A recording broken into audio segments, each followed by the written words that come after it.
Assalamualaikum warahmatullahi wabarakatuh. Welcome to Hyuyin Channel. Seperti biasa, Mimin akan menceritakan kisah kepahlawanan Chu Xingyun dalam anime Spirit Sword Sofrek. Selamat menyaksikan. Zhu Hengyu telah memilih obat mujarab paling efektif untuk memperkuat tubuh sihir selama lebih dari 30 tahap pil kebon Jiin Alkimia. Ini adalah obat mujarab tingkat ketiga, yang memiliki efek terbaik untuk meningkatkan tubuh sihir dan memiliki efek samping paling sedikit. Ada banyak jenis obat mujarab untuk memperkuat tubuh sihir 30 tingkat. Hanya saja sebagian besar herbal yang digunakan dalam obat mujarab sangat langka dan sulit diperoleh dalam jumlah besar. Hanya Yin Liandan yang sangat berbeda. Obat utama pil alkimia Yin yang luar biasa ini adalah bunga ajaib dari laut dalam, bernama Yin Hanhua. Bunga dingin ini tumbuh di dasar laut yang sangat dalam, dan hasilnya tidak sekaya rumput benang merah sebelumnya. Jadi tidak banyak bunga dingin yang dikirim oleh air biru. Namun, tidak banyak yang dikatakan di sini, tetapi hanya secara relatif. Meskipun bunga dingin ini jarang terjadi, ia memiliki sedikit efek pada keluarga ular laut. Karena itu, relatif lebih mudah untuk didapatkan. Bahkan jika jumlahnya langka, itu sudah cukup untuk memenuhi kebutuhan Zhu Hengyu. Ramuan itu tidak langka. Mencari di seluruh laut, tidak peduli seberapa langka jamu, ada ribuan dari mereka. Hal yang paling ditakuti tentang herbal adalah terlalu bagus dan terlalu jarang. Begitu khasiatnya terlalu kuat, juga kencang. Bahkan jika Anda punya uang, saya khawatir Anda tidak akan menerimanya. Paling tidak, akuisisi massal tidak dimungkinkan.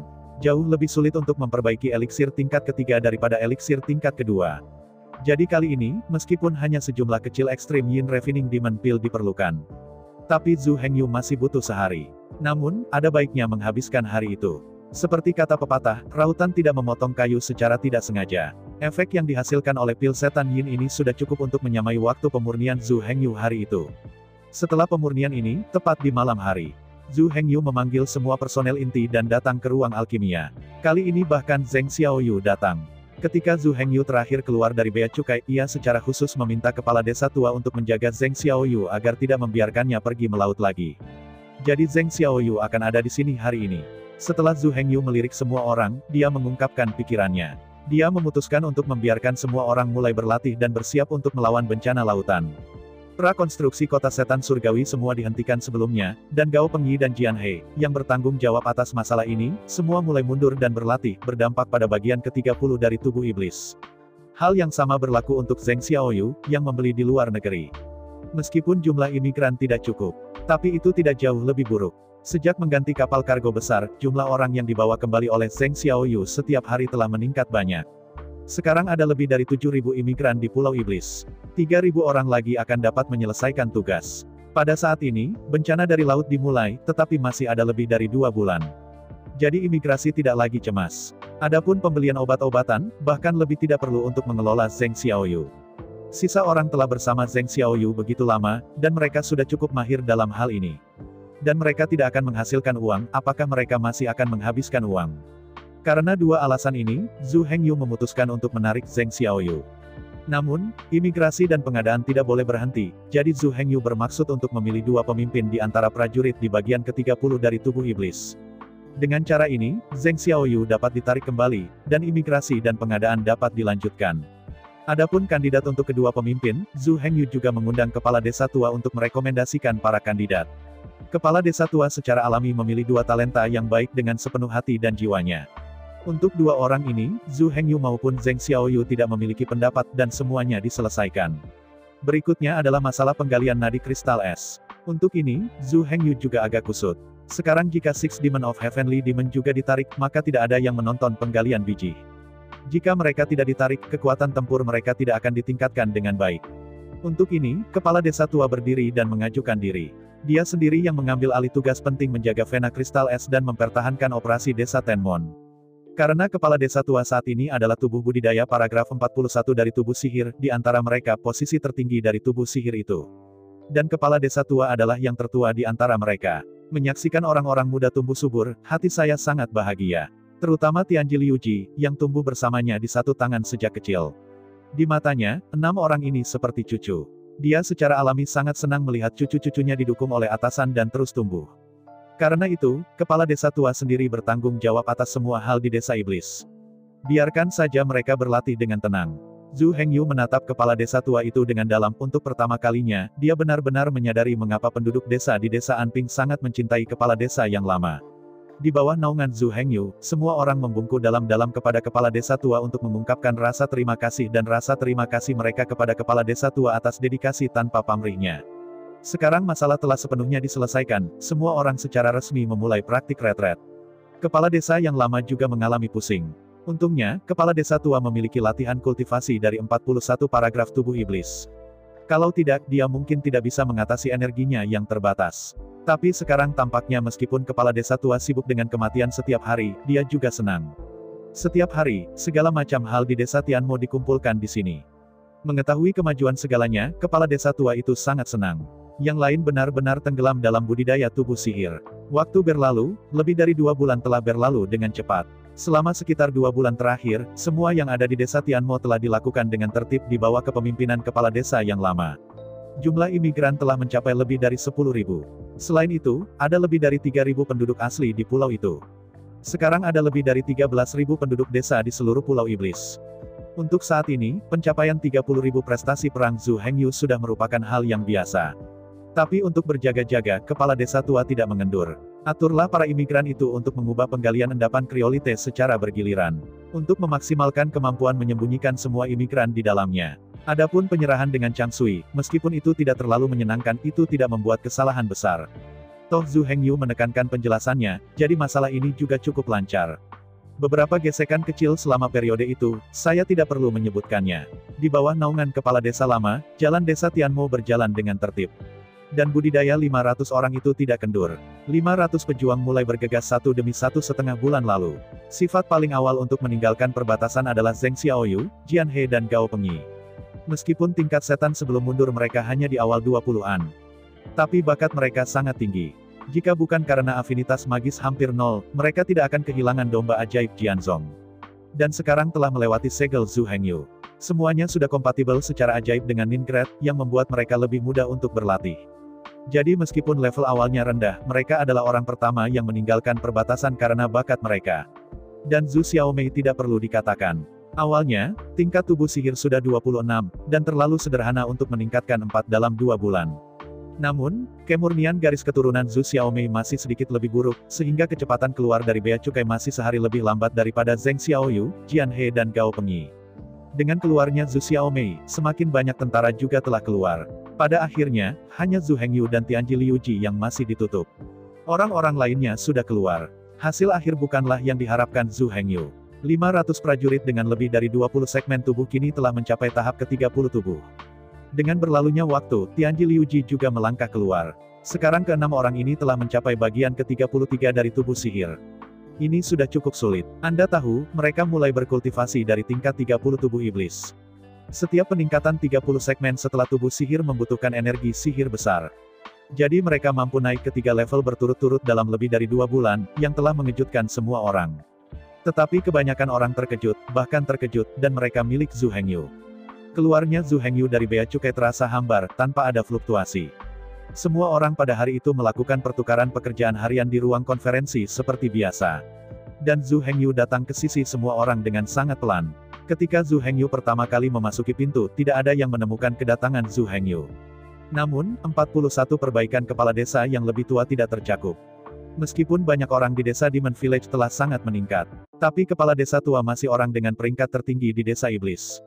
Tidak lama setelah Zhu Hengyu memasuki rumah, kepala desa tua menemukan keberadaannya. Dengan tindakan kepala desa yang lama, semua orang juga menemukan Zhu Hengyu. Menonton Zhu Hengyu akhirnya keluar, semua orang sangat senang. Zhu Xiaomei bahkan melemparkan dirinya langsung ke pelukan Zhu Hengyu, kakak laki-laki dan kakak laki-laki terus menangis. Tapi sementara semua orang senang, kepala desa tua juga menemukan perubahan luar biasa Zhu Hengyu pertama. Pada saat ini, Zhu Hengyu kelihatannya kepada kepala desa lama memiliki napas yang lebih terkendali, tetapi momentumnya menjadi lebih kuat dan lebih kuat. Yang paling mengejutkan kepala desa tua adalah tingkat tubuh Zhu Hengyu. Zhu Hengyu telah membuat perubahan baru lebih dari 2 bulan lalu. Hanya dalam 2 bulan, Zhu Hengyu telah mencapai bagian ke-38 dari tubuh sihir. Anda tahu, Zhu Hengyu 2 bulan lalu, tetapi hanya 32 segmen tubuh sihir. Hanya dalam waktu 2 bulan, 6 kenaikan berturut-turut. Ini di luar ruang lingkup pemahaman masyarakat awam. Anda tahu, ini bukan saatnya ketika tubuh sihir di bawah 30 segmen. Di bawah tubuh 30 segmen, posisi tubuh relatif mudah untuk ditingkatkan. Namun, setelah 30 segmen tubuh sihir, kesulitan meningkatkan tubuh sihir akan menjadi lebih besar dan lebih besar. Dan yang paling penting adalah bahwa kesulitan meningkatkan akan meningkat secara eksponensial. Sekarang Zhu Hengyu telah ditingkatkan dari paragraf 22 dari tubuh sihir menjadi paragraf 38 dari tubuh sihir. Kepala desa tua dipromosikan dari paragraf 32 badan sihir ke paragraf 38 badan sihir, yang bisa memakan waktu ribuan tahun. Tapi sekarang Zhu Hengyu sebenarnya hanya menghabiskan waktu 2 bulan. Tianji Liuji, mereka dapat mencapai bagian ke-33 dari bagian tubuh ke-30, yang telah mengejutkan semua orang. Titik awal sebelum retret Zhu Hengyu adalah 2 langkah lebih tinggi dari mereka. Tetapi pada saat keluar dari bea cukai, peringkat Zhu Hengyu meningkat bahkan 2 kali lipat. Jangan meremehkan perbedaan antara keduanya. Ini adalah celah antara 30 segmen tubuh sihir. Perbedaan dalam jumlah ki ajaib sudah bisa dijelaskan oleh banyak. Energi sihir ekstra Zhu Hengyu pada dasarnya mampu menahan jumlah energi sihir seseorang yang diperlukan dari 1 tahap tubuh hingga 30 tahap tubuh. Dengan keluarnya Zhu Hengyu, sudah dekat dari hari pembukaan bencana laut. Setelah meninggalkan perbatasan, Zhu Hengyu ditemani oleh kepala desa tua. Ditemani oleh sekelompok pejabat tingkat tinggi, pembangunan Pulau Tianmo diperiksa. Tidak ada lagi yang bisa dikatakan tentang pembangunan desa Tianmo. Saat ini, desa Tianmo memiliki sejarah puluhan juta tahun. Semua tanah kosong di desa telah ditempati. Jika Anda ingin melakukan perubahan atas dasar ini, perlu untuk menghancurkan sejumlah besar rumah-rumah tua. Tapi jelas, penduduk desa Tianmo benar-benar mustahil untuk diizinkan.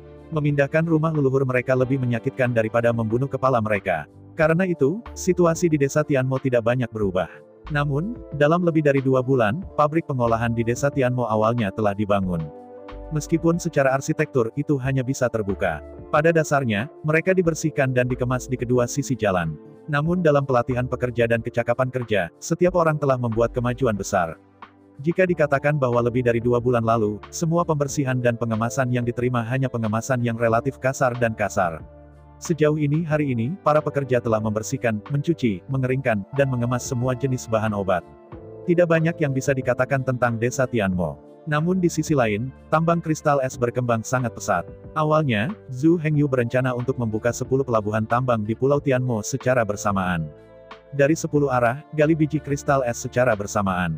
Tapi setelah deteksi terlambat, ada 8 lokasi yang benar-benar cocok untuk ditambang.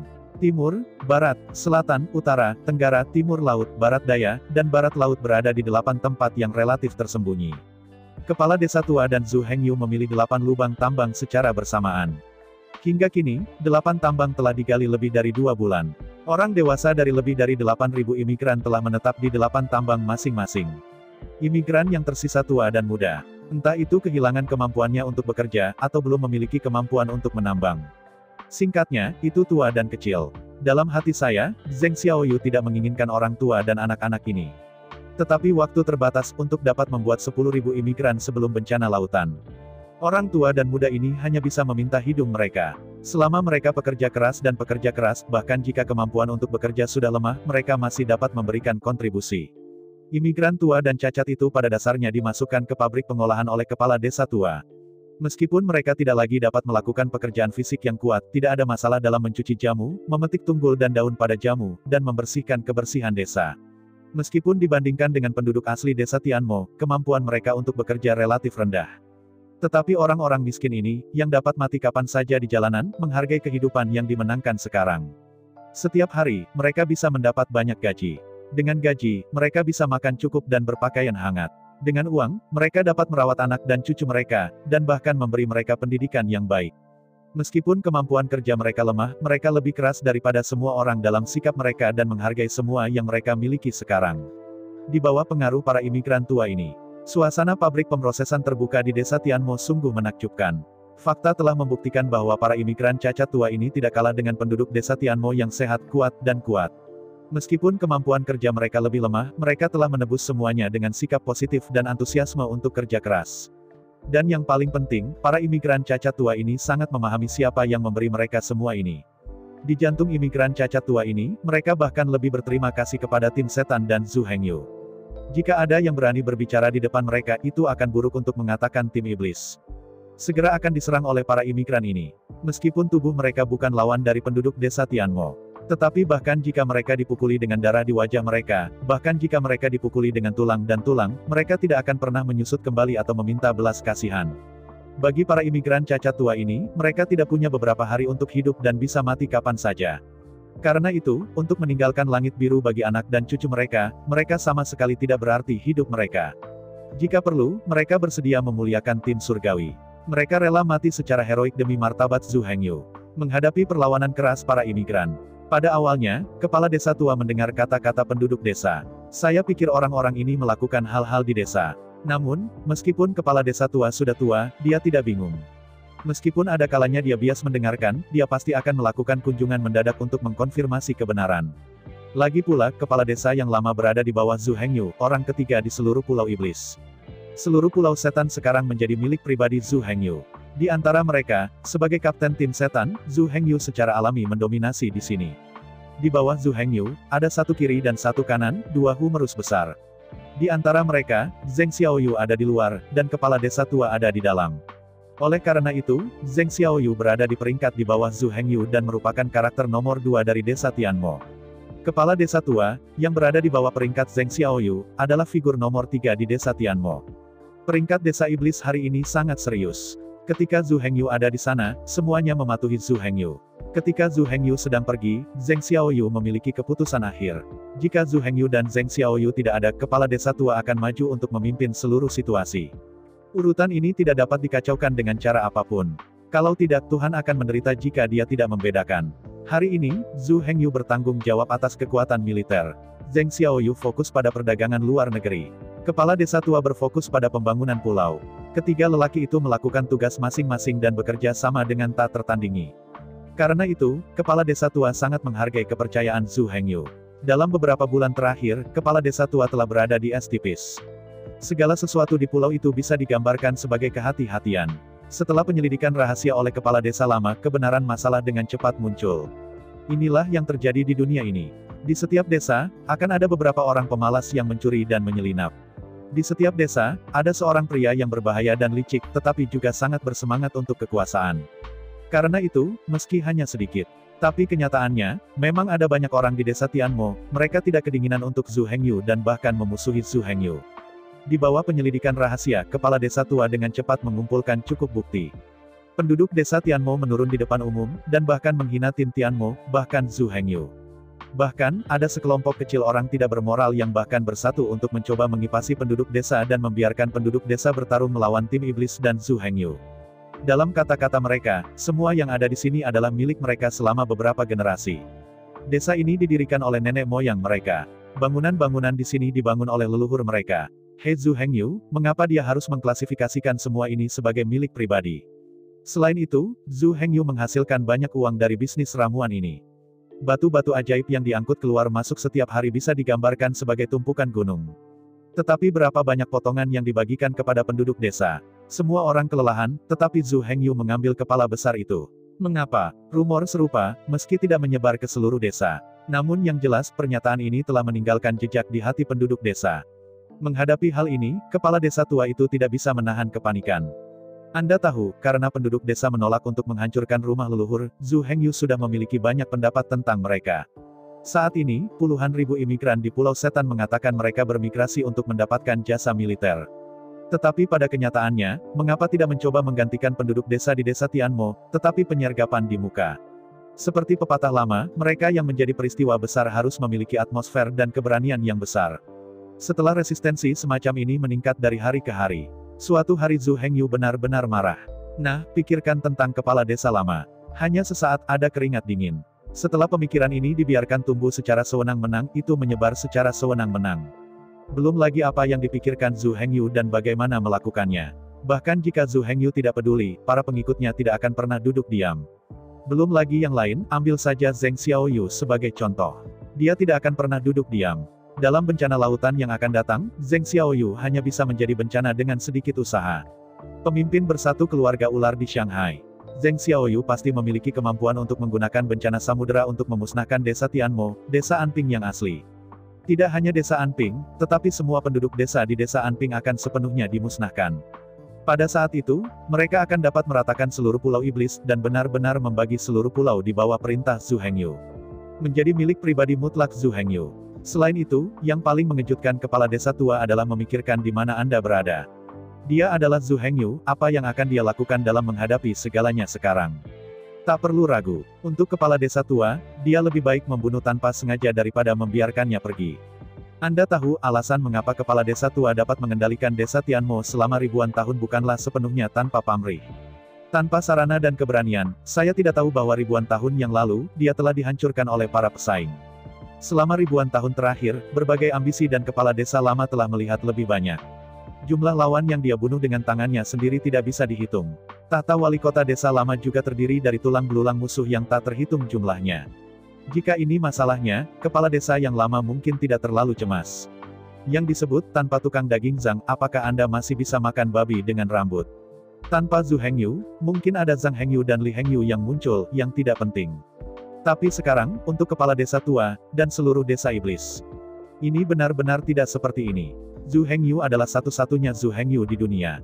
Tidak ada orang lain yang bisa menggantikannya. Sekarang, Zhu Hengyu telah membuka perdagangan dengan ular laut. Setiap hari dapat digambarkan sebagai uang muka harian. Bahkan kepala desa tua meminjam cahaya Zhu Hengyu untuk menerobos belenggu 41 iblis. Meskipun untuk saat ini, Zhu Hengyu masih tidak dapat memperbaiki eliksir tingkat keempat. Tapi kepala desa tua tahu bahwa Zhu Hengyu bisa menyusulnya segera. Menghadapi situasi hebat hari ini, bagaimana mungkin kepala desa yang lama melewatkannya? Hal yang baik seperti itu mungkin tidak terpenuhi sekali seumur hidup. Sekarang kita telah menemukannya, bagaimana kita bisa kehilangan itu karena beberapa ambisi. Untuk menjaga Zhu Hengyu, untuk memegang kaki tebal besar Zhu Hengyu. Kepala desa yang lama benar-benar bersedia melakukan apa saja. Akhirnya, dan yang paling penting, Heavenly Demon Island, dan Heavenly Demon Village, situasinya sekarang benar-benar terlalu berbahaya. Dengan peluncuran resmi perdagangan dengan ular laut, seluruh pulau iblis telah sepenuhnya terikat pada Zhu Hengyu. Mulai sekarang, hingga masa depan yang tak terbatas. Di pulau ini, sama sekali tidak ada ruang untuk rumah yang ambisius. Setelah ada ambisi, cobalah untuk menghadapi Zhu Hengyu. Hasil akhir, 99% harus dikalahkan. Belum lagi bertarung melawan Zhu Hengyu, pada kenyataannya, mereka bahkan tidak bisa melewati kepala desa tua. Masalahnya sekarang adalah bahwa sekali ambisi itu dikalahkan. Kemudian dia meninggalkan pulau itu tanpa izin dan menyebar semuanya ke sana. Pada hari yang sama, berita tentang perdagangan pulau ajaib dengan ular laut menyebar ke seluruh dunia. Seluruh pulau iblis akan memasuki akhir. Baik klan domba iblis maupun klan ular laut tidak akan membiarkan keberadaan pulau setan langit. Pada saat itu, semua orang, benda, dan benda di pulau setan akan sepenuhnya hancur. Semua biarawan di pulau iblis surgawi dapat dikatakan tidak memiliki cara untuk pergi ke surga dan tidak ada cara untuk memasuki tanah. Bahkan jika Anda ingin melompat ke laut, ada ular laut yang menunggu untuk memakannya. Karena itu, hingga hari ini, Pulau Tianmo hanya dapat memiliki satu suara. Mulai sekarang, Pulau Tianmo hanya dapat memiliki satu kehendak. Semua orang yang melawan jalan akan dianggap pemberontak. Dan bukan hanya Zhu Hengyu yang mengkhianati mereka. Bukan hanya setan tim. Apa yang mereka khianati adalah seluruh pulau iblis, seluruh desa iblis. Menurut peraturan desa di desa Tianmo, bekas desa Anping. Mengkhianati desa mati. Setelah sepenuhnya menjelajahi semua kebenaran. Kepala desa yang lama tidak terburu-buru. Sebaliknya, biarkan ambisi itu melakukan apapun yang mereka inginkan. Satu-satunya hal yang dilakukan kepala desa tua adalah mengamati secara rahasia. Tuliskan nama semua orang. Hanya 1 bulan sebelum bencana lautan.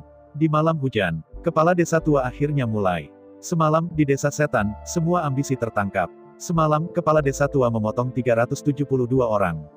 Ketika pagi datang, penduduk desa bangun. Hujan deras telah berhenti, tetapi jalan-jalan di seluruh desa telah benar-benar merah dengan darah yang telah kemerahan dan diencerkan dengan hujan. Selanjutnya, kepala desa tua mengadakan pertemuan desa secara keseluruhan. Di atas pertemuan itu, kepala desa tua mengumumkan kejahatan orang-orang ini. Dan analisis mendalam tentang apa yang telah dilakukan orang-orang ini, betapa menakutkannya bagi desa iblis. Sekali lagi, hanya ada satu suara di seluruh desa iblis. Hanya ada satu wasiat di seluruh desa iblis. Orang dahulu mengatakan bahwa jika mereka ingin memakai mahkota mereka, mereka harus menanggung beratnya. Jika Anda ingin menjalani kehidupan yang makmur dan sehat, Anda harus bekerja keras dan setia. Tidak ada ruang untuk ambisi di sini. Keberadaan ambisi itu hanya akan menyeret desa iblis ke jurang maut. Sebagai imbalan bagi orang lain, berani membunuh seperti kepala desa tua ini. Itu pasti akan membuat orang marah dan kesal, dan orang dan dewa akan marah. Tetapi kepala desa yang lama berbeda. Selama beberapa ribu tahun terakhir, anak-anak dan cucunya telah menyebar ke seluruh desa melalui perkawinan campuran. Sebut saja seorang penduduk desa dari antara mereka dan kepala desa tua, mereka semua adalah kerabat yang berhubungan dengan darah. Dan faktanya, kepala desa yang lama tidak hanya kepala desa, tetapi juga kepala semua penduduk desa. Jadi, bahkan jika dia membunuh lebih dari 300 orang dalam semalam, tidak ada yang berani mengatakan apapun. Bagi mereka, kepala desa lama hanya menerapkan hukum keluarga. Dia memiliki hak seperti itu. Selain itu, penduduk desa juga tahu apa yang dikatakan dan dilakukan orang-orang ini baru-baru ini. Pikirkan baik-baik, jika mereka berhasil, tim surgawi pasti akan pergi. Segala yang mereka dapatkan setelah begitu banyak kerja keras akan hilang secara instan. Dan jika mereka gagal, begitu mereka tidak diperdamaikan, mereka akan menentang kata itu. Jika tidak bagus, itu akan menyeret seluruh pulau iblis ke jurang keputusasaan. Karena itu, meskipun ambisi yang dipenggal oleh kepala desa lama semuanya terkait dengan semua orang. Tetapi untuk kelompok domba hitam ini, semua orang tidak memiliki terlalu banyak belas kasihan. Menghadapi kehidupan yang baik sekarang, semua orang sangat puas. Jangan pernah biarkan siapapun menghancurkan.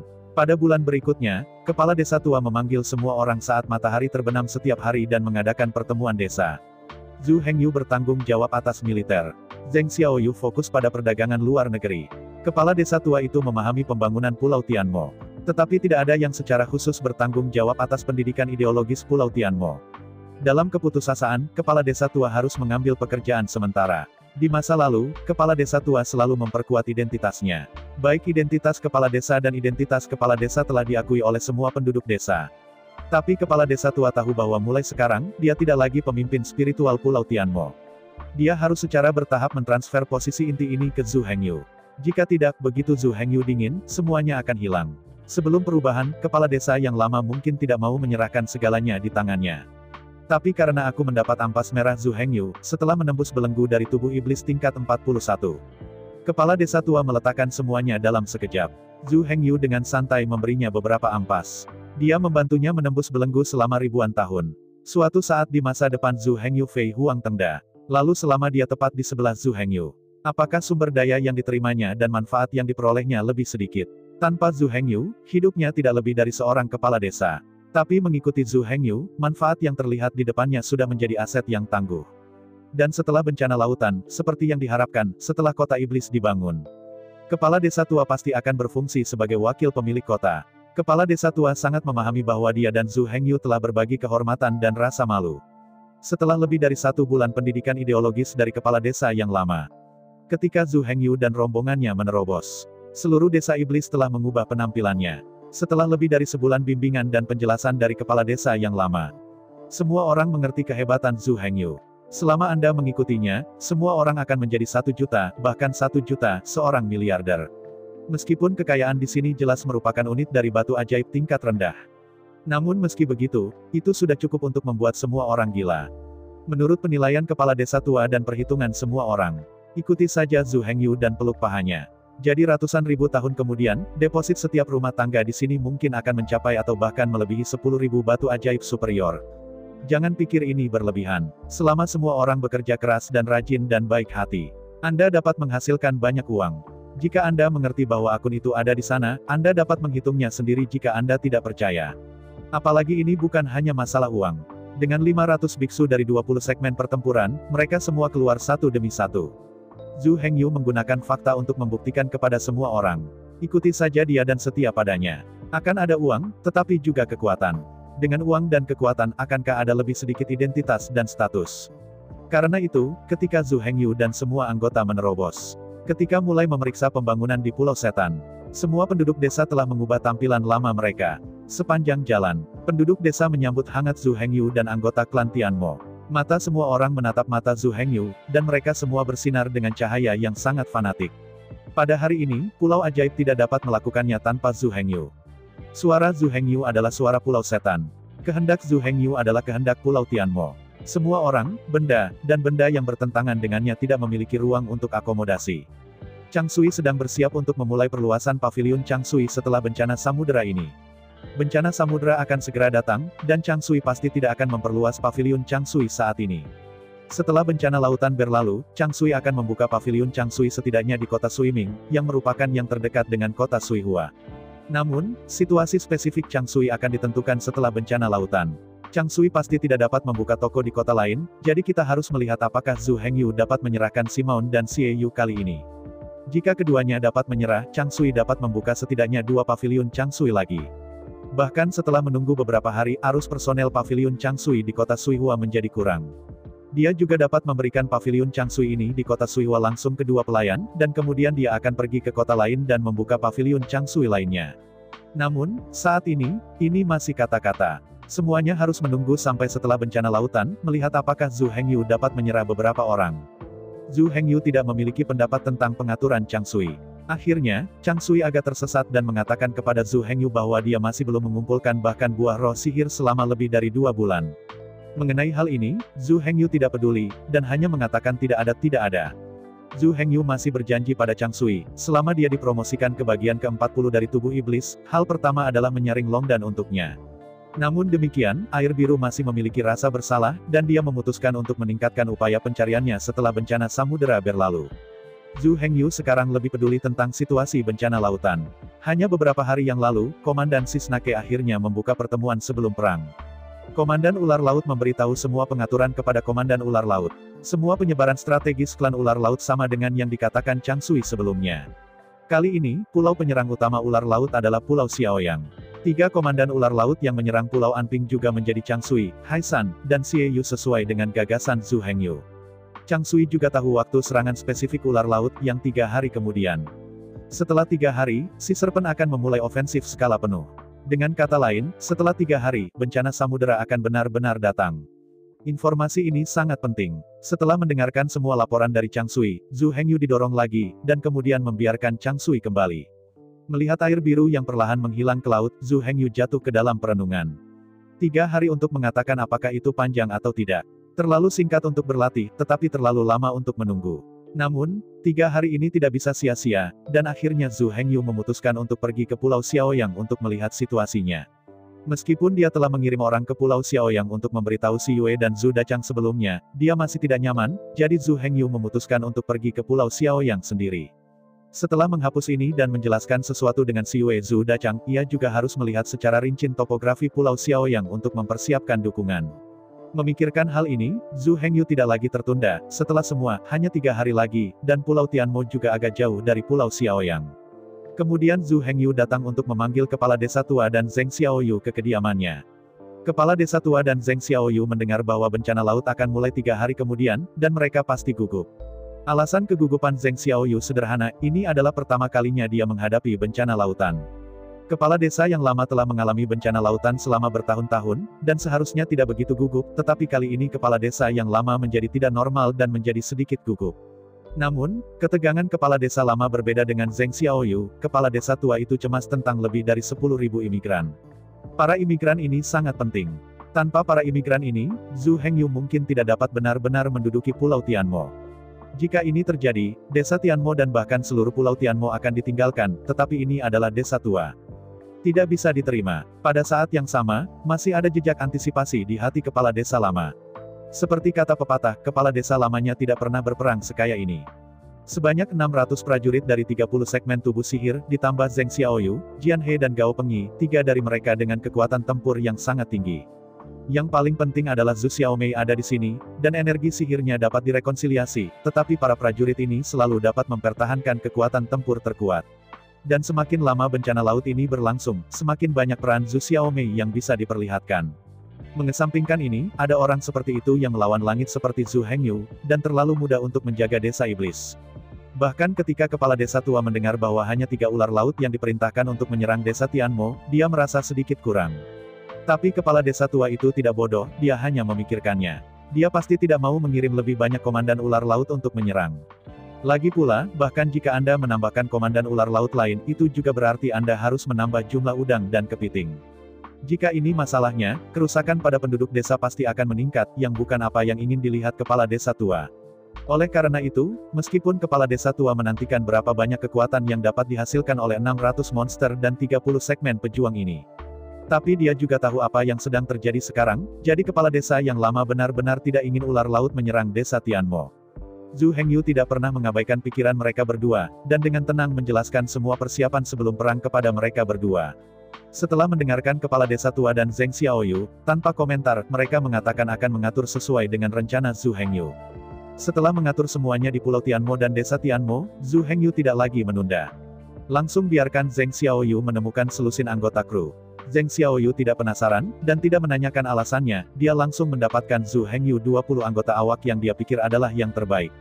Namun, kali ini Zhu Hengyu tidak membawa kapal kargo besar ke laut, tetapi mengemudikan kapal kargo kecil di desa Anping sebelumnya. Jika itu bukan karena klan Mo yang tidak ditularkan melalui air, dan laut sangat berbahaya, Zhu Hengyu siap mendayung perahunya ke Pulau Xiaoyang. Anda tidak perlu membeli apapun di perjalanan ini, jadi Zhu Hengyu pergi ke Pulau Xiaoyang setelah menjelaskan semuanya. Kapal kargo kecil berlayar di malam hari. Zhu Hengyu berdiri di haluan kapal, menyipitkan mata dan melihat ke depan. Meskipun bagian depan ditutupi dengan kabut tebal dan malam, Zhu Hengyu tampaknya bisa menyaksikan kegelapan dan kabut tebal. Pada saat ini, Zhu Hengyu menatap jauh ke depan, berpikir dalam-dalam. Dia tidak semeriah pembelian luar negeri pertamanya. Alasannya sangat sederhana, ada terlalu sedikit orang di kapal, setiap anggota kru melakukan tugasnya, dan tidak ada yang sibuk seperti waktu terakhir. Kali ini Zhu Hengyu, yang berdiri di haluan kapal, hanya bisa mendengar suara air laut menghantam kapal kargo. Segalanya tampak begitu damai dan damai. Zhu Hengyu sangat menikmati lingkungan seperti ini, karena lingkungan seperti ini dapat membuatnya berpikir lebih baik. Dengan berbagai pemikiran Zhu Hengyu, langit segera menyingsing. Jarak antara Pulau Xiaoyang dan Pulau Tianmo perlu berlayar siang dan malam, jadi Zhu Hengyu akan memilih untuk berangkat di malam hari. Saat langit perlahan-lahan cerah, kabut tebal di laut berangsur-angsur menyebar, menyaksikan matahari terbit sedikit dari permukaan laut. Sementara Zhu Hengyu sedang menikmati pemandangan yang indah ini, para kru yang bertanggung jawab untuk mengamati situasi tiba-tiba berteriak, ada situasi di depan. Dengan kalimat ini, para kru di kapal menjadi gugup, Zhu Hengyu juga pulih, mengerutkan kening. Apa situasinya? Seorang anggota kru Didek memandang orang yang bertanggung jawab dan bertanya dengan lantang. Kemudian orang yang bertanggung jawab untuk pengamatan menggambarkan situasi secara rinci sambil menunjuk di depan jari. Tampaknya ada seseorang yang mengambang di laut di depan laut, tetapi situasi orang ini tidak optimis. Melihatnya terlihat lelah. Meski begitu, dia tampaknya terus-menerus membela sesuatu. Ada dua jalan di depan Zhu Hengyu. Salah satunya adalah mereka melewati secara langsung dan tidak melihat apa-apa. Meskipun metode ini egois, itu dapat menghindari risiko dan tidak akan rusak. Cara kedua adalah mereka mengemudi langsung untuk menyelamatkan orang ini. Masalah dengan pendekatan ini adalah bahwa ia akan takut akan situasi yang tidak terduga. Lagi pula, tidak ada yang tahu apa yang terjadi dengan orang ini, dan apa yang menyerangnya. Jika dia memilih untuk aman, Zhu Hengyu harus memilih jalan pertama. Tetapi jelas bahwa Zhu Hengyu bukan tipe orang seperti itu. Meskipun dia bukan orang suci, Zhu Hengyu tidak bisa melakukan apapun jika dia tidak menyelamatkannya. Para kru saat ini sedang menunggu keputusan Zhu Hengyu. Saya melirik semua kru, dan pada pria yang jauh di kejauhan. Zhu Hengyu berteriak, maju dengan semua kekuatanmu. Bahkan, mood para kru juga sangat rumit. Mereka semua adalah orang yang sering berlayar di laut, mengetahui bahwa situasi di laut sangat berbahaya. Dalam keadaan normal, mereka juga akan membantu mereka yang meninggal. Tapi ada satu pengecualian, yaitu hari ini. Jelas, para korban masih diserang oleh benda-benda yang tidak diketahui. Dalam hal ini, jika mereka buru-buru menyelamatkan, mereka kemungkinan akan dikubur bersama. Jadi, dari bagian terdalam hati mereka, mereka tidak ingin menyelamatkan orang itu. Tetapi ada sesuatu yang tidak bisa mereka lakukan untuk menyelamatkan mereka dari kematian. Bagaimanapun, orang yang hidup sedang menunggu untuk diselamatkan. Pada titik ini, pikirkan secara berbeda, jika mereka yang terbunuh, mereka pasti berharap untuk diselamatkan. Dua emosi ini berpotongan di hati, yang membuat kru ini dalam situasi yang sulit. Namun, Zhu Hengyu sangat menentukan, dan dia pasti tidak bisa melakukan apapun yang tidak bisa dia selamatkan. Belum lagi orang-orang yang mati di depan adalah klan domba iblis, bahkan untuk ras lain, Zhu Hengyu tidak akan ragu untuk menyelamatkan. Setiap orang memiliki cara dan intinya sendiri. Melihat bahwa dia belum diselamatkan adalah intinya bahwa Zhu Hengyu tidak dapat menyeberang. Tentu saja, Zhu Hengyu tidak akan cukup bodoh untuk menyelamatkan hidup orang secara membabi buta. Zhu Hengyu juga menemukan korban di depannya saat ini. Meskipun saya masih tidak melihat kekuatan spesifik orang ini, tetapi untuk saat ini, itu jelas bukan orang yang kuat. Dengan cara ini, makhluk di laut tidak dapat dengan mudah menahannya, maka jelas makhluk di laut bukanlah hal yang mengerikan. Karena alasan inilah Zhu Hengyu berani membiarkan seluruh kapal kargo bergerak maju. Kapal kargo mempercepat dan mereka dengan cepat mendekati korban. Dan ketika mereka mendekati para korban, benda yang menyerangnya menghilang dan tidak lagi menyerang mereka. Melihat situasi ini, Zhu Hengyu tidak hanya tidak senang, tetapi alisnya mengerutkan kening. Dan korban memandang Zhu Hengyu dan mereka datang untuk menyelamatkannya, tidak hanya tidak menunjukkan ekspresi bahagia sedikit pun. Sebaliknya, wajahnya cemas, dan dia melambai pada semua orang di kapal. Melihat apa yang dia maksudkan adalah membiarkan Zhu Hengyu melarikan diri dengan cepat. Meskipun orang-orang dengan mata yang tajam dapat melihat arti dari para korban, tidak ada yang memilih untuk melarikan diri, dan kapal masih berlayar menuju para korban. Namun, jika Anda tidak menyerah, bukan berarti Anda akan terburu-buru untuk menjadi konyol. Melihat arti dari para korban, semua orang tahu bahwa benda di laut tidak sederhana. Zhu Hengyu bahkan lebih, pada saat ini pedang sihir haus darah di pinggangnya sudah ditarik keluar. Saya melihat Zhu Hengyu berdiri lurus di haluan kapal, menghadap matahari terbit dan angin laut, berdiri di dekat pedang, siap untuk menanggapi serangan terhadap benda di laut itu. Tidak hanya Zhu Hengyu, tetapi anggota kru lainnya di kapal semua sedang mengantri pada saat ini, dan tidak berani untuk bersantai kewaspadaan mereka. Pada saat ini, Zhu Hengyu sekali lagi merasakan aliran semua energi sihir di sekitarnya melalui afinitas sihir anti-celestialnya, bahkan jika ada sedikit fluktuasi, ia tidak akan membiarkannya pergi. Meskipun kru tidak sebagus Zhu Hengyu, mereka memiliki kemampuan untuk merasakan aliran energi sihir, tetapi mereka semua penuh perhatian dan menatap laut dengan mata mereka. Ini siang hari, dan penglihatan mereka berkali-kali lebih baik daripada di malam hari. Jadi kali ini mereka tidak setakut ketika mereka bertemu taring dan cakar yang dipoles perak malam itu. Kapal masih bergerak dengan kecepatan penuh, helm dengan hati-hati mengendalikan arah, semua orang selalu waspada. Hanya saja ketika kapal mendekati korban, kapal tidak menemui masalah sedikit pun. Apakah sudah takut pergi? Awak menebak satu demi satu. Beberapa orang bahkan sedikit rileks, dan pada saat ini, perubahannya menonjol. Kapal kargo yang masih berlayar dengan cepat berhenti tiba-tiba tanpa alasan. Perubahan mendadak ini, terlalu mendadak membuat semua kru sedikit lengah. Tapi satu orang berbeda, yaitu Zhu Hengyu. Zhu Hengyu berdiri di haluan kapal, dan dia tidak pernah lengah. Hanya saja monster di laut tidak muncul, dan Zhu Hengyu tidak bisa tahu apa laut itu. Tetapi ketika kapal kargo tiba-tiba berhenti, Zhu Hengyu tiba-tiba mengerutkan kening. Dalam situasi yang akrab ini, dia merasa seolah-olah dia telah menemukannya belum lama ini. Mereka membawa Zheng Xiaoyu ke laut untuk pertama kalinya malam itu, dan mereka menghadapi situasi ini ketika mereka kembali. Itu benar, itu cakar gigi gagak perak. Ingin memukul di sini, Zhu Hengyu tiba-tiba menoleh dan berteriak keras pada kru. Putar balik ke tengah geladak. Pada saat ini, anggota kru ini berada di posisi yang berbeda di sisi kapal, mengamati situasi di dalam air. Setelah mendengar perintah Zhu Hengyu, mereka hanya bertanya-tanya, dan mereka tidak tahu apa yang akan dilakukan Zhu Hengyu. Tapi karena Zhu Hengyu sudah memberikan perintah, semua orang tidak akan pernah melanggar, jadi semua orang mundur ke tengah geladak. Semua orang berkumpul bersama dalam lingkaran, dan mengepung pria yang memegang kemudi. Dan bagaimana Zhu Hengyu masih berdiri di haluan kapal dan berdiri di atas pedang. Sekarang dia tahu bahwa harus ada gurita gigi kristal perak di bawah laut, Zhu Hengyu tidak lagi gugup. Dia telah memecahkan satu, bukankah itu hanya tawaran lain? Anda tahu, terakhir kali saya menghadapi monster 8 cakar bergigi kristal berlapis perak ini, tubuh iblis Zhu Hengyu hanya di level 30. Dan sekarang, peringkat tubuh sihir Zhu Hengyu telah mencapai peringkat ke-38. Meng Yi terdengar bahwa paragraf ke-38 tampaknya tidak jauh lebih tinggi dari paragraf ke-30. Namun, kekuatan tubuh sihir tidak bisa dihitung dengan cara ini. 38 segmen tubuh jauh lebih kuat daripada 30 segmen. Kekuatan tubuh sihir meningkat secara bertahap.